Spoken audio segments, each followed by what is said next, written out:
안녕하세요. 7월 10일 일요일입니다. 국민 여러분, 윤석열입니다. 대장동, 백석동에 터지고 있는 수조원 비리를 조사하겠습니다.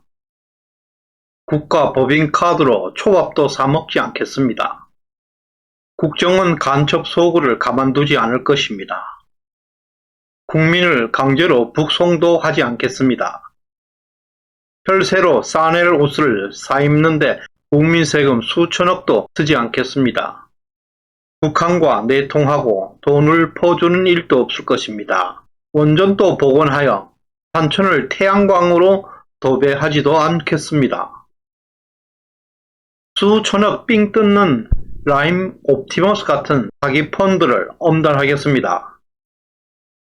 한국은 지난 5년 동안 7천조가 넘는 빈 깡통의 나라가 되었습니다. 웃자든동 빚더미 나라 곳간을 살려내겠습니다. 지난 5년 동안에 병들고 썩고 있는 대한민국의 본 모습입니다. 저 사건들의 중심에는 두 사람이 있습니다. 그들에게 흘러 들어간 천문학적인 검은 돈을 추적하고 있습니다. 그들의 부패한 돈이 지금 대한민국을 삼키고 있습니다.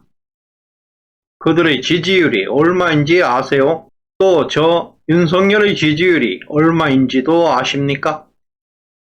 아이러니하게도 이 두 놈의 지지율은 막판까지 40%를 넘고 있고 저희 지지율은 37%에 불과합니다.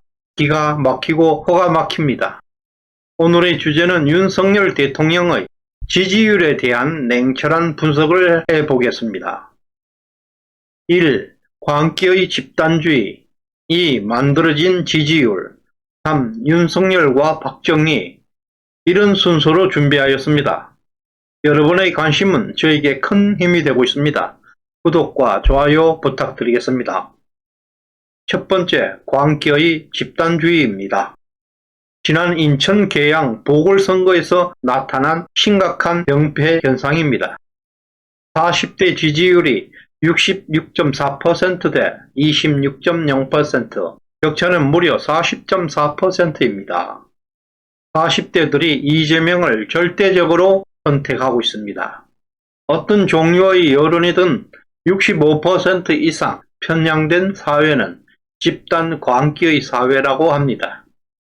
한국의 40대들은 집단주의에 빠져 있음을 볼 수가 있습니다. 특히 40대는 나라를 이끄는 중추 세대들입니다. 현재 한국의 중심 세대는 심각한 정신질환을 앓고 있다 하겠습니다. 당분간 집단 광기는 계속되어야 하는 운명입니다. 두 번째, 만들어진 지지율입니다. 집단주의에서는 문화, 예술, 종교, 교육 등 여러 분야에서 개인의 자유가 억압되고 집단의 가치가 우선시됩니다. 조직의 방향성에 벗어나게 되면 악랄하게 왕따를 만들어 버립니다. 그것이 소위 캔슬 컬처라고 합니다. 문재인 정권은 박근혜 정부의 10배가 넘는 세금을 동원해서 대통령 지지율을 관리해 왔습니다. 2021년 보도에 따르면 문재인 4년 동안 56억 7천만원, 매년 14억 이상 여론조사 대통령 지지율 관리에 세금을 뿌렸습니다. 박근혜 정부에서 연간 1억 쓰던 여론조사비를 문재인 정권에서는 15억을 투입했다는 것입니다. 그것도 여론조사 업체에게 연간 계약으로 화끈하게 밀어주었습니다. 이런 것도 국가 기밀이라고 해서 공개를 거부하고 있습니다. 이재명도 마찬가지입니다. 작년 대선 기간에 수억을 여론조사 업체에게 뿌렸던 것은 다 알고 있습니다. 이런 환경에서 생산되고 있는 여론조사는 누가 봐도 정상적이라고 할 수가 없고 상식적이라 할 수도 없습니다. 그렇다면 우파 진영도 좌파들과 같이 나라 세금을 흥청망청 뿌리면 되지 않겠나라고 답답하다고 주장하시는 분들을 자주 보게 됩니다. 우파들은 그게 안 됩니다. 아무리 목적이 선하고 그 목적이 공익에 맞다고 하더라도 모든 수단이 정당화되지 않다는 것이 우파들입니다. 반면에 집단주의, 전체주의, 좌파들은 목적을 위해서는 어떤 짓을 해도 된다고 생각하는 것이 다른 점입니다. 세 번째, 윤석열과 박정희입니다. 지금 윤석열 정부는 정말 위기일까요? 결론부터 말씀드리면 광기의 언론에 또 속고 있는 것이라 하겠습니다. 유튜브 시장 점유율이 80%에 육박하고 있습니다. 유튜버가 여론의 중심, 대세라고 하겠습니다.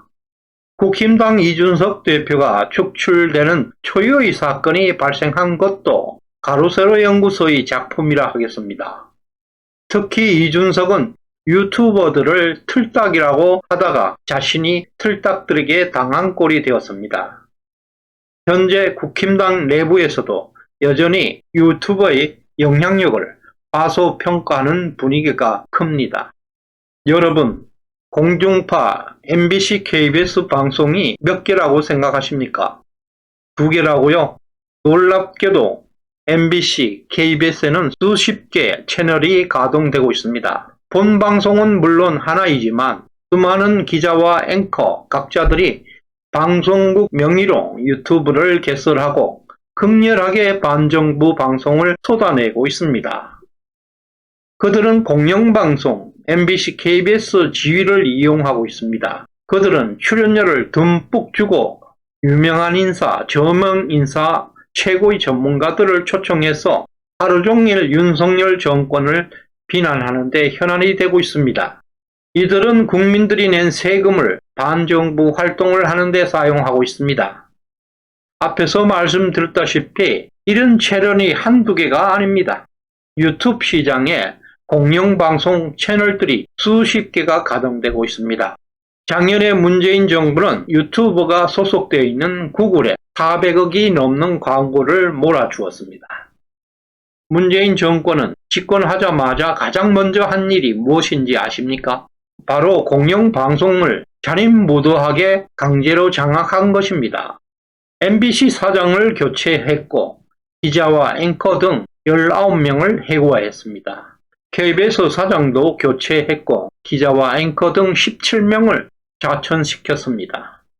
또한 민간 방송에게는 방송 송출 계약을 약점으로 통제하기 시작하였고 모든 언론과 방송의 편집 책임자 그리고 PD 등을 그들의 나팔수로 채웠습니다.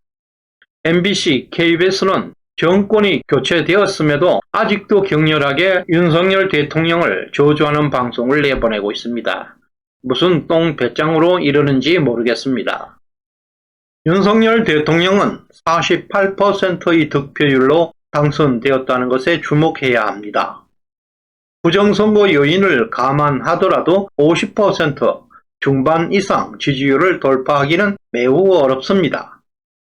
일부 우파 분들조차 지지율이 낮으면 레임덕이 올 것이라고 걱정하고 있는데요.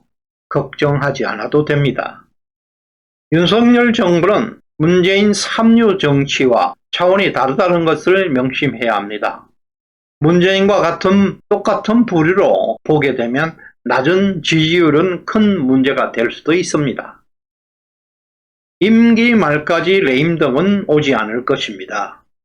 한국의 대통령은 임기 5년제 단임 대통령입니다.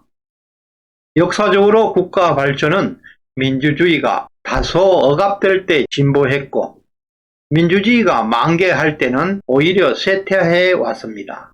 한국이 그 시점에 와 있습니다. 한국은 지금까지 너무나 과분한 민주주의 확장으로 반칙과 비상식 그리고 사회주의 가치마저 상당 부분 허용되어서 헌법을 유린하고 있습니다. 이제 국가 권력은 윤석열에게 와 있습니다. 오직 윤석열 대통령만이 권력의 강도를 조정할 수 있습니다. 군중의 지지율보다는 헌법에 의존하는 법치 대통령을 선택하였습니다. 윤석열 대통령은 군중의 지지율에 의존하지 않고 헌법에 의존하는 법치 대통령으로 태어났습니다. 법치 대통령은 청렴해야 하고 강단 있는 카리스마가 있어야 합니다. 윤 대통령의 사람들을 보게 되면 알 수 있을 것입니다.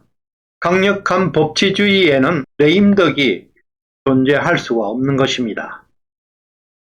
윤석열 대통령에게 철학과 통찰력을 보았습니다. 윤석열 대통령은 개혁과 법치를 자주 언급하고 있습니다. 어제도 시도지사 간담회에서 개혁을 수차례 강조했습니다. 엄밀히 말하면 개혁은 진보적 가치고 법치는 보수적 가치입니다. 윤석열 대통령은 개혁과 법치를 동시에 추구하고 있습니다. 일전에 윤석열 대통령께서 박정희 정신을 언급한 적도 있습니다. 윤석열 대통령은 정치 입문 8개월 만에 대통령에 당선되었습니다. 대운과 천운을 함께 가진 사람입니다. 지금 문재인 청산을 너무나 잘하고 있습니다. 윤석열의 시대, 평가는 역사가 할 것입니다. 위대한 지도자는 대중의 인기에 연연하지 않습니다. 진리는 대중의 반대편에 있다 할 것입니다.